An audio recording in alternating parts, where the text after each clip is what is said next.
நம்ம இந்த கவிதையோட எக்ஸ்ப்ளனேஷன் தான் பார்க்க போகிறோம். ஃபஸ்ட்டு கவிதையை வாசிச்சிடலாமா? இன்பம் துன்பம் அனைத்தையும் அடக்கிய மெழுகுவர்த்தியே நம் வாழ்க்கை. அதிலுள்ள கதாபாத்திரங்களை ஏற்று பிரகாசிப்பதே நம் வெற்றி. ஒருமுறை எழுந்து பார், மறு அடி சுலபமாகும்.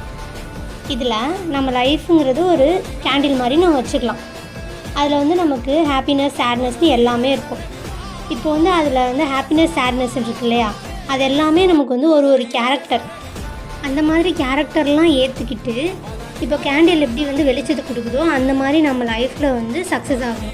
இப்போ நமக்கு எப்போவுமே ஸ்டார்ட் பண்ணுறப்போ ரொம்ப கஷ்டமாக இருக்கும். அதனால தான் ஒரு முறை எழுந்து பார், மறு அடி சுலபமாகும். எப்போவுமே நிறைய ரீல்ஸ்லாம் காட்டுவாங்க. ஃபஸ்ட்டு படிக்கட்டு பெருசாக இருக்கும், அதுக்கடுத்து படிக்கட்டு நார்மலாக இருக்கும். அப்போ அந்த ஃபஸ்ட்டு படிக்கட்டை ஏறணும்னா அடுத்துள்ளது நார்மலாக இருக்கும்னு சொல்லியிருப்பாங்க. ஈஸியாக ஏறலாம் அப்படின்ற மாதிரி.